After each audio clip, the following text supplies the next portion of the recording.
Police station record ಮಾಡೋದು ಅಪರಾಧ ಅಂತ ಹೇಳ್ತಾರೆ.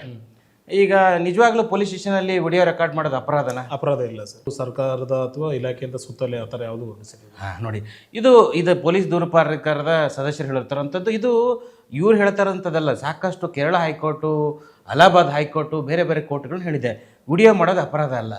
ಅಥವಾ ಪೊಲೀಸರದು ಏನು ಇದು ಇರ್ತಾವ, ಯಾವುದು ಬಂದೂಕೋ ಪಿಸ್ತೂಲು ಅಥವಾ ಅವ್ರದ್ದು ಏನಿರ್ತಾವ ಆ ಜಾಗದಲ್ಲಿ ಬಿಟ್ಟು ಇನ್ನೆಲ್ಲಲ್ಲೂ ಮಾಡ್ಬೋದು. ಮತ್ತು ಇನ್ನೊಂದು ಯಾರ್ದೋ ಒಂದು ಬಲ್ಬೀರ್ ಸಿಂಗ್ದು ಒಂದು ಆರ್ಡರ್ ಇದೆ. ಈಚ್ ಆ್ಯಂಡ್ ಎವ್ರಿ, ನೀವು ಅವಾಗಲೇ ಹೇಳ್ತಾ ಇದ್ರೆ CCTV ಫುಟೇಜಸ್ ಇರಬೇಕು, ಮಿನಿಮಮ್ 18 months ರೆಕಾರ್ಡ್ಸ್ ಇರಬೇಕಾಗಿರೋದು. ಬಟ್ ನಾನು ಒಬ್ಬ ಹೋರಾಟಗಾರನಾಗಿ ನಾನೇ ಯಲಹಂಕ ಪೊಲೀಸ್ ಸ್ಟೇಷನಲ್ಲಿ ಒಂದು ಕೊಟ್ಟಿದ್ದೆ. ಈ CCTV ಫುಟೇಜು ನಾವು ಕುತ್ಕೊಂಡು ಮಾತಾಡ್ತಾ ಇದ್ದೀವಲ್ಲ, ಆ ಪೊಲೀಸ್ ಸ್ಟೇಷನ್ ರೆಕಾರ್ಡ್ ಈ ಟೈಮ್ದಿಂದ ಈ ಟಿಕೆಟ್ ರೆಕಾರ್ಡಿಂಗ್ ಕೊಡಿ ಅಂತೀವಿ. ರೈಟ್ ಟು ಇನ್ಫಾರ್ಮೇಶನ್ ಪ್ರಕಾರ 81J ಪ್ರಕಾರ ನಾವು ವೈಯಕ್ತಿಕ ಮಾಹಿತಿ ಆಗುತ್ತೆ. 81J ಕೊಡಕ್ಕೆ ಬರಲ್ಲ ಅಂತ ಒಂದು ಹಿಂಬರ ಕೊಡ್ತಾರೆ. ಮತ್ತೆ ನಾವು ಅಪೀಲ್ಗೆ ಹೋಗ್ಬೇಕು. ಇದೊಂದು ಪ್ರೊಸೆಸ್, ಇದೊಂದು 45 ದಿನ. ಹೌದು ಸರ್. ಈ ಪೊಲೀಸರಿಗೆ ದಾರಿ ತಪ್ಪಿಸೋದು ಯಾಕೆ ಅಂತ, ಈಗ ಕೊಡಬೇಕಾಗಿದ್ದನ್ನು ಈಗ ಅದು ವೈಯಕ್ತಿಕವಾಗಿ ಏನೋ ಪರ್ಸನಲ್ ಆಗಿದ್ರೆ ಕೊಡ್ಬೋದಾಗಿತ್ತು. ಈಗ ಆ ವ್ಯಕ್ತಿ ಮತ್ತೆ 30 ದಿನಾನೋ ಅಪೀಲ್ ಮಾಡಬೇಕಾಗಿರುತ್ತೆ. ಇಂಥ ಟೈಮಲ್ಲಿ ಏನು ತಾವು ಕ್ರಮಗಳನ್ನು ಕೈಗೊಳ್ತೀರಿ ಸರ್?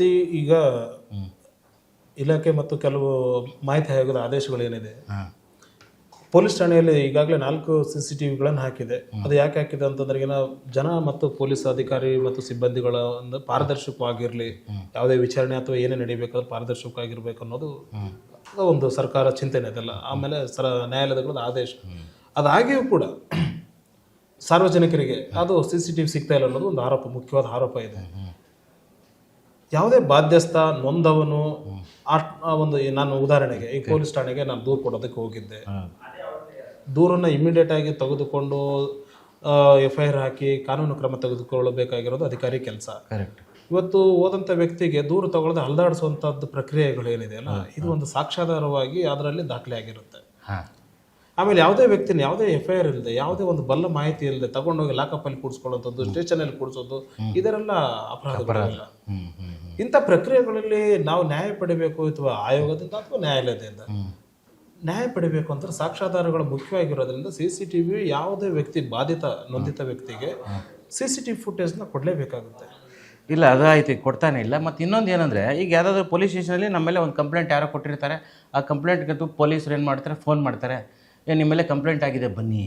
ಆವಾಗ ಕಂಪ್ಲೇಂಟ್ ಆಗಿ ಬನ್ನಿ ಅಂತಂದಾಗ, ಕಂಪ್ಲೇಂಟ್ ಆಗಿ ಅಥವಾ FIR ಆಗಿರಬೇಕು, NCR ಆಗಬೇಕು, ಅಥವಾ ಕಂಪ್ಲೇಂಟ್ ವಿಚಾರ ಬಗ್ಗೆ ಫೋನ್ ಮಾಡಿ ಯಾವುದೋ ಒಂದು ಸ್ಟೇಷನ್ಗೆ. ನಾನು ಪರಪ್ಪನಗರ ಪೊಲೀಸ್ ಸ್ಟೇಷನ್ಗೆ ಫೋನ್ ಮಾಡಿದೆ, ಕಂಪ್ಲೇಂಟ್ ಆಗಿದೆ ಸರ್ ಇವ್ರ ಮೇಲೆ ಅಂತಂದ. ಕಂಪ್ಲೇಂಟ್ ಆದರೆ ಏನಾಗಿದೆ, ಕಂಪ್ಲೇಂಟು ಯಾವ ಕಂಪ್ಲೇಂಟ್ ಇದೆ, ಕಂಪ್ಲೇಂಟ್ ಯಾರು ಕೊಟ್ಟಿದ್ದಾರೆ, ಇಲ್ಲ ನೀವು ಸ್ಟೇಷನ್ಗೆ ಬರಬೇಕು ಅಂತ ಹೇಳ್ತಾರೆ ಅವರು. ಆ ಥರದ್ದು ಇದೆಯಾ? ಈಗ ದೂರುದಾರ ಈಗ ಕಂಪ್ಲೇಂಟ್ ಆಗಿದೆ ಅಂದರೆ ನನ್ನ ಮೇಲೆ ಕಂಪ್ಲೇಂಟ್ ಇದೆಯಪ್ಪ, ನಾನು ಅಕ್ಯೂಸ್ಡ್ ಅಂತ.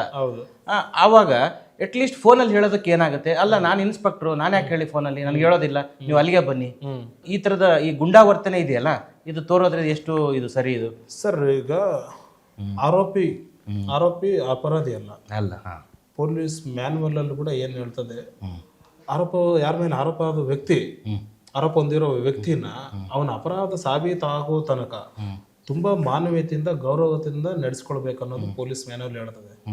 ಅದಾಗಿಯೂ ಕೆಲವು ಅಧಿಕಾರಿ ಸಿಬ್ಬಂದಿಗಳು ದುರ್ವರ್ತನೆ, ಈ ಒಂದು ದಬ್ಬಾಳಿಕೆಯನ್ನು ಮುಂದುವರಿಸ್ತಾ ಇದ್ದಾರೆ. ಇದನ್ನ ರಾಜ್ಯ ಪೊಲೀಸ್ ದೂರುಗಳ ಪ್ರಾಧಿಕಾರ ಯಾವುದೇ ಕಾರಣಕ್ಕೂ ಸಹಿಸೋದಿಲ್ಲ.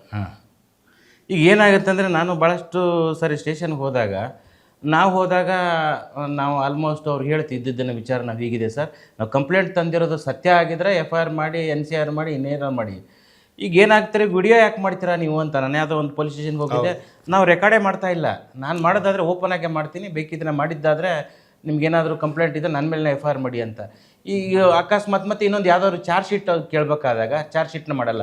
90 days ಒಳಗಡೆ ಚಾರ್ಜ್ ಶೀಟ್ ಮಾಡಬೇಕು, ಚಾರ್ಜ್ ಶೀಟ್ ಮಾಡಲ್ಲ.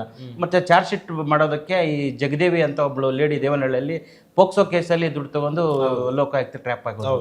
ಆಲ್ಮೋಸ್ಟ್ ಏನಂದರೆ ಬೆಂಗಳೂರು ಪೊಲೀಸರು ಕುಖ್ಯಾತಿ ಪಡ್ಕೊಂಡ್ಬಿಟ್ಟಿದ್ದಾರೆ ಎಲ್ಲೋ ಭಾಳಷ್ಟು ವಿಚಾರಗಳಲ್ಲಿ. ನಾನು ಯಾಕೆ ಹೇಳ್ತಿದ್ರೆ, ಎಲ್ಲರೂ ಅಂತ ಹೇಳ್ತಲ್ಲ ನಿನಗೆ, ಈ ಥರದ್ದು ಸಮಾಜ ಸೋಷಿಯಲ್ ಮೀಡಿಯಾ ಅಷ್ಟು ಅವೇರ್ ಆಗಿರುವಾಗ, ಸಮಾಜದಲ್ಲಿ ಒಂದು ಜವಾಬ್ದಾರಿ ಇರುವಾಗ ಒಂದು ಘನತೆಯಿಂದ ನಡ್ಕೊಳ್ಳೋದೇ ಇಲ್ಲ.